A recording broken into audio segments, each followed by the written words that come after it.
Bank is a financial institutions that accept deposit from the public simultaneously making the loan to the public. Public से जो fund है वो accept करती है, money को accept करती है बैंक, और पब्लिक को ही लोन देती है।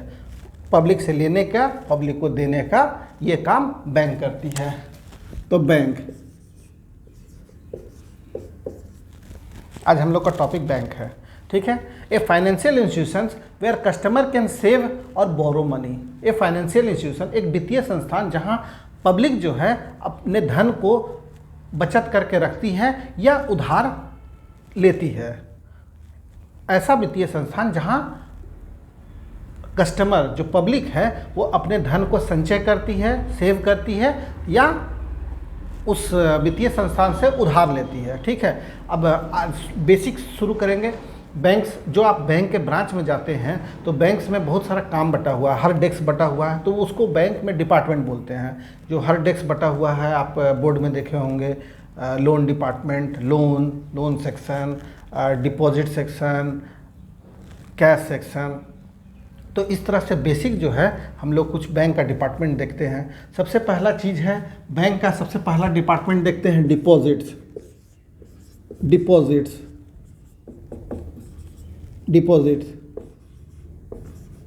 जमा। तो इसमें डिपॉजिट्स के लिए जो डिपॉजिट्स है, जहां पब्लिक जो है जमा करती है, सेव करती है, बैंक में जो पैसा जो जमा करती है, डिपॉजिट करती है, वो उस डिपार्टमेंट को लेके चलते हैं। इसमें जो है इस डिपॉजिट्स में आप किस तरीके से करते हैं। पहला है सेविंग अकाउंट, बचत खाता, सेविंग अकाउंट, बचत खाता। दूसरा, पहला ए सेविंग बचत खाता, बी करंट अकाउंट, चालू खाता। जो बिजनेस जो करते हैं उनके लिए चालू खाता, इसमें लेन देन का सीमा ज़्यादा होता है। तीसरा है टर्म डिपॉजिट, जो एफडी बनाते हैं, सी टर्म डिपॉजिट्स, अवधि जमा के लिए, अवधि जमा, टर्म डिपॉजिट। फोर्थ है recurring deposits, RD, recurring deposits, आवर्ती जमा, ठीक है। तो ये डिपॉजिट्स में ये सब कुछ प्रोडक्ट हैं जहां जमा करते हैं। सेविंग अकाउंट, जो हम लोग सेविंग अकाउंट खोलते हैं, एटीएम लेते हैं, जो बचत के लिए, बचत खाता इसको बोलते हैं, जो रेगुलर सब लोगों का होता है। हर कोई एक अपना चालू बैंक से वित्तीय लेन देन के लिए सेविंग अकाउंट खोलते हैं। बिजनेसमैन जो है करंट अकाउंट खोलते हैं। जो जमा जो है उसको एफडी बनाते हैं, जो टर्म डिपॉजिट बोलते हैं। और जो मंथली स्कीम जमा करते हैं, कुछ ये जो जमा जो है उसको हम लोग कुछ मंथली तरीके से करते हैं, 2000, 5000, 1000 रुपये महीना करके जो बैंक में जमा करते हैं उसको आरडी बोलते हैं, रिकरिंग डिपॉजिट, आवर्ती जमा, ठीक है। ये डिपॉजिट सेक्शन हो गया। इसके बाद यहाँ ये जमा होता है। अब जमा जो है, जमा करने का तरीका होता है। अब आप जमा करिएगा तो या तो कैश में करिएगा, जो बैंक में जाइएगा तो आप जमा करिएगा तो कैश में करिएगा, या चेक से करिएगा। तो दूसरा डिपार्टमेंट बना डिपॉजिट्स के बाद, दूसरा डिपार्टमेंट बना हमारा कैश, इसको बोलते हैं नगद, ठीक है। अब इसमें जो है दो डिपार्टमेंट बनेगा, या तो आप जमा करिएगा अपने सेविंग अकाउंट के लिए, करंट अकाउंट के लिए, एफडी के लिए, टर्म डिपॉजिट के लिए, आरडी के लिए, या तो कैश में जमा करिएगा या तो यहाँ से निकालिएगा। तो दो डिपार्टमेंट, कैश में भी जो कैश डिपार्टमेंट है उसमें दो सेक्शन बनेगा, एक डिपॉजिट्स, दूसरा है विथड्रॉल। ये अगर कैश से हम ये लेन देन कर रहे हैं तो या तो जमा करिएगा या निकालिएगा। अगर हम बाई चेक करते हैं, बाई चेक, हम लोग चेक में एक अलग से ही करेंगे टॉपिक। अगर बाई चेक से करते हैं तो अगर ये तीसरा है हमारा चेक,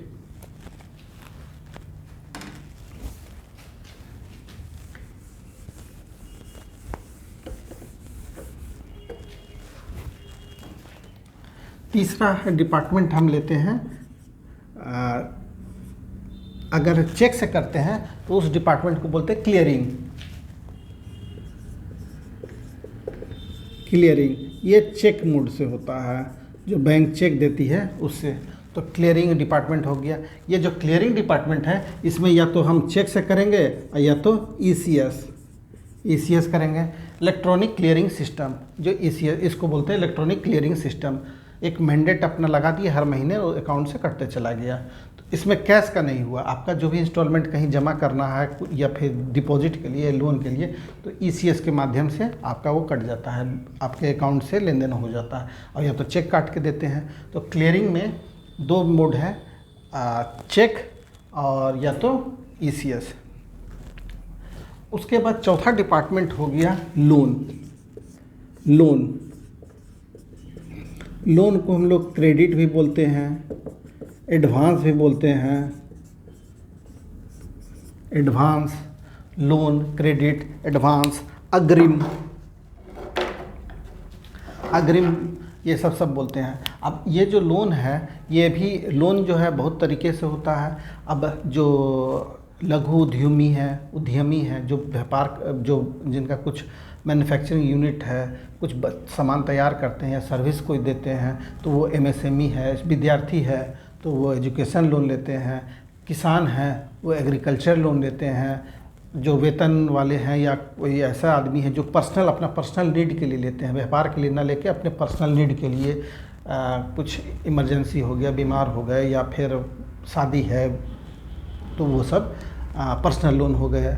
इसके अलावा जो है भाई, अब इसी लोन डिपार्टमेंट में ही आपका लोन डिपार्टमेंट में एक ये देने वाला हो गया, इस तरीके से आप लोन दिए। इसके अलावा भी बहुत सारा लोन तरीका है, बहुत सारा लोन का प्रोडक्ट है। और दूसरा हो जाता है, एक तो लोन देने के लिए, और दूसरा हो गया बी, जो हो गया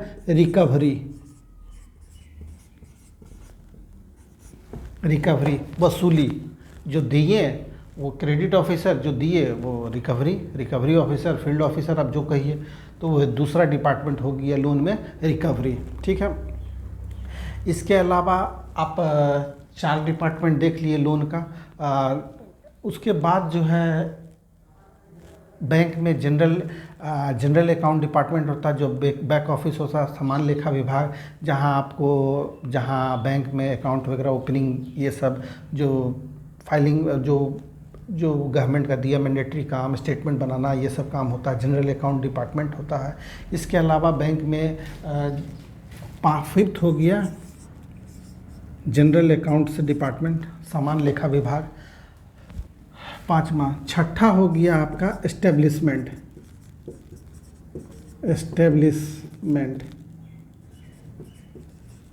जो सैलरी से रिलेटेड काम देखता है, सैलरी से रिलेटेड, टैक्स से रिलेटेड, टीडीएस, ये सब काम देखता है, वो एस्टेब्लिशमेंट हो गए।